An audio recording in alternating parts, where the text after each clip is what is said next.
Hi, Jason. I have some reservations about doing your piece in class. Please read the attached critique and let me know what you think before we meet in the morning. I thought I should at least pay you the respect of letting you know that I'm not entirely comfortable with it. If you can't open the attachment, I'll paste it below. Jason, as you might expect, I have some problem with your piece, but perhaps for reasons you might not guess. The problem I have with it begins with its tone. It sends a very clear message. If this bothers you, or if you find it objectionable, you're simply a prude who needs a hobby, and you need to work on your repressed existence. The problem with this, of course, is that one may be quite liberated and all for free expression, but simply have no interest in reading about someone else's graphic anal stimulation. I think this might be a bit unfair to your classmates. I imagine that in a class of 19 people, there will be at least one who is not terribly interested in sitting through a discussion on the literary merits of your essay.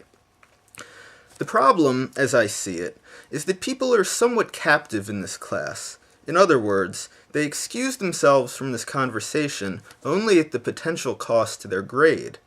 That is a bit unfair. And I certainly wouldn't believe for a second that you would be surprised at people's desire to extricate themselves from the conversational. Indeed, I think it's your primary motivation for writing the essay. That can be a perfectly reasonable exercise, but I'm not sure it's entirely appropriate for our classroom. This brings me to the meat of my reaction to your essay. I'm not a huge fan of pieces designed to shock for shock's sake.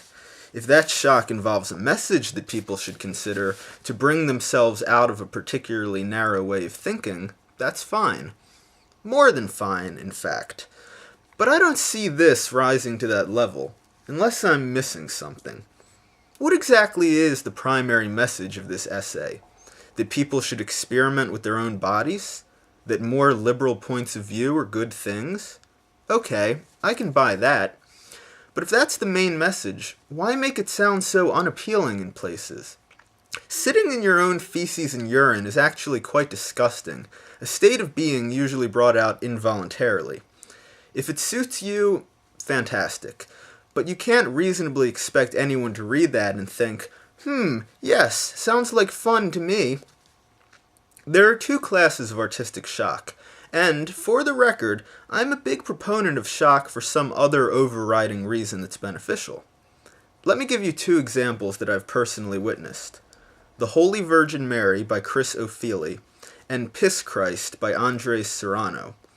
In O'Feely's case, the work shows a black Madonna smeared with elephant dung, surrounded by images of female genitalia.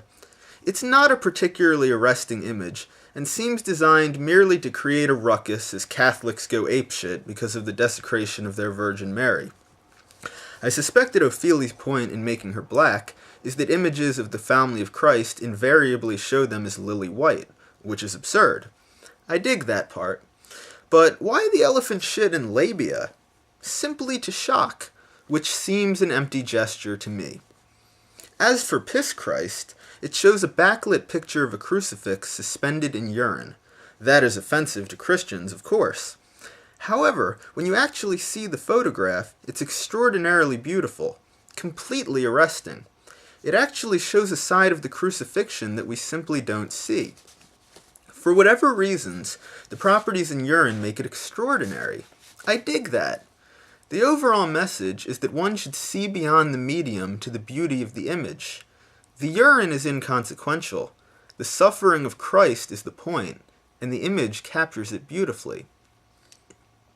I guess what I'm getting at is that I don't quite see the redeeming qualities in your description.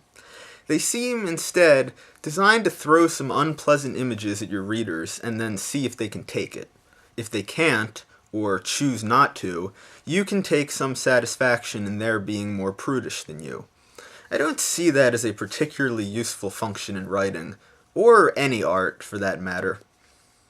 That said, and perhaps unbelievably, I can sense a good writer in you. You may not believe this, but I look forward to your next piece.